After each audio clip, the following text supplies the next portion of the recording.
An Insurmountable Skullfort has been around since the early days of Destiny, but it's a very useful piece of exotic armour for Titans. So when paired with the right subclass, weapons and mods, you can create a devastating Titan build that's going to help you clear out all kinds of enemies in PVE. And it's a whole lot of fun too. Today I'm going to have a look at this Death from Above Titan PVE build, including the armour, the weapons, subclass and the best mods to use as well. So if you like this video, don't forget to hit that subscribe button down below for all the latest Destiny 2 content and turn on notifications by hitting that bell. Well, this build today is focused around the arc damage type and a Titan's love for going in there, smashing things up and causing maximum damage. I've tried to make this build very accessible, and the build is focused around an Insurmountable Skullfort, Middle Tree Striker and Warmind cell generation. And this one is going to help you smash through PvE content like battlegrounds, strikes, lost sectors and anything where you need to clear a whole bunch of enemies in a short space of time. Without further ado, let's dive into the build, and we're going to start out with the armour.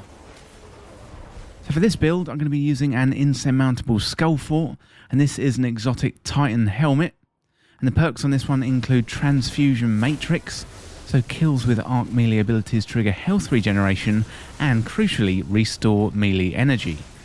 And you also get a mobility enhancement mod which increases mobility. The main thing we're going to be using here is the Transfusion Matrix. When combined with our subclass, which I'll go into next, this is going to give us the ability to rain down death from above via melee ability kills. So as long as we get kills, then this is going to restore our melee ability energy, and we're going to be able to chain kills constantly. Well, next up, let's have a look at the subclass. So for this build, I'm using Coda the Missile, which is Middle Tree Striker Titan. Well, let's check out the features of Middle Tree Striker Titan. And first of all, we've got Ballistic Slam. So after sprinting, leap into the air and press the melee button to slam to the ground and damage nearby targets. Then we've got Impact Conversion, so hitting enemies with Ballistic Slam grants super energy and activates Inertia Override. So then looking at Inertia Override, so picking up ammo during a slide, reloads your equipped weapon and increases weapon damage for a short time.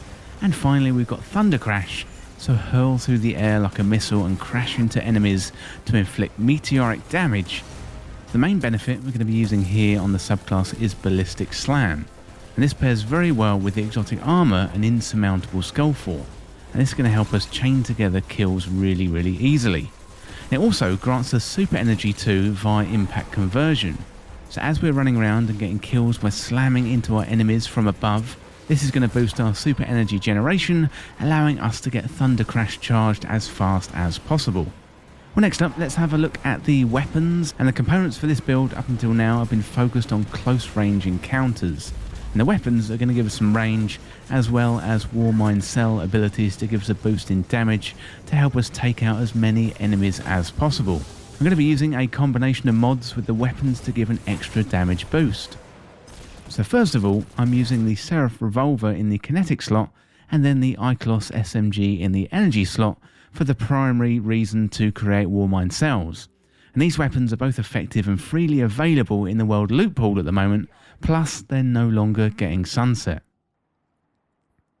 And for the power weapon, I'm using the Wardcliffe Coil, and this is an arc exotic power rocket launcher. And looking at the perks on this one, we've got Mad Scientist, so this weapon fires a volley of rockets, and we got Mechanized Autoloader, where this weapon automatically reloads on ammo pickup. So Bungie did buff rockets at the start of Season 13, and we're definitely going to be taking advantage of that buff in this build. So they increased rocket launcher damage by 30%, and exotic rocket launchers have been adjusted individually and affected by this change by different degrees. So talking of an extra boost in damage, let's move on to the mods. And first up, I'm going to be using Global Reach, and that is a Warmind cell mod.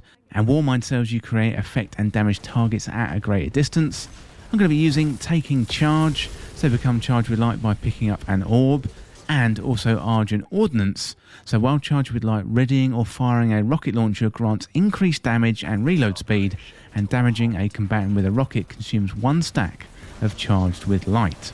So there's two components to the mods. First of all, improving rocket damage through charge with light, and also creating Warmind cells for an extra boost in damage. So the damage boost from rockets is because the Charge with Light mod Argent Ordnance. So once activated, Argent Ordnance promises dealing damage to a powerful combatant gives you a major increase to rocket launcher damage for a short time, consuming 1 stack of Charge with Light. When you charge with light, you'll see a buff called Godslayer Warheads active, so you know it's time to fire off those rockets. So across the board, Argent Ordnance gives about a 20% buff to rockets, which isn't too bad, and when paired up with the new 30% buff, then that is going to be very noticeable indeed. And our Icolos and Seraph weapons are going to help us create Warmind cells, and our other mods are going to make us more effective using them. But let's check out some of the gameplay. So what you want to do is run about and get some kills with the Ballistic Slam, recharging your melee abilities through our exotic helmet. So repeat this for more death from above, and then create some Warmind cells with your kinetic and energy weapons. Destroy them for more damage and pain on our PVE enemies, and then gather some heavy ammo and rain down more death from above with Warcliffe Coil, with that added 20% bonus damage of Argent Ordnance. Then finally, run around, get more kills with Ballistic Slam, just because you can. Well, this build is more useful in activities where you have lots of enemies bunched up. I wouldn't really recommend this one for Legend or Master Nightfalls or Lost Sectors, as you're going to be vulnerable going in close. But this one's going to be really good in battlegrounds, strikes, lower level Nightfalls. They're going to be much more suitable activities. So what you want to do is focus on activities where you have lots of enemies bunched up together. And the main components of this build are the subclass and the exotic armour. You can pretty much mix and match the weapons and use whatever you want to use. So here I'm using rockets because they are the flavour of the month and pretty effective in this sandbox as of making this video in Season of the Chosen. If you're checking out this guide in the future and the meta has changed, feel free to swap in and out weapons that you enjoy using or that are part of the meta. Just look for synergy between the weapons, the mods, and causing as much damage as possible. So give the build a go and let me know what you think and how it could be improved down there in the comment section. Well, that is it for this guide for a Death from Above Titan PVE build with Insurmountable Skullfort and a pinch of rocket launchers too. And as always, thank you so much for watching. For more Destiny 2 content like this, hit that subscribe button down below and subscribe to This Week in Video Games. If you want to join the community, check out the Discord link in the description, or you can follow me on Twitter at TWIVG Podcast. If you enjoyed this video or found it useful, liking and sharing the video would really help me out.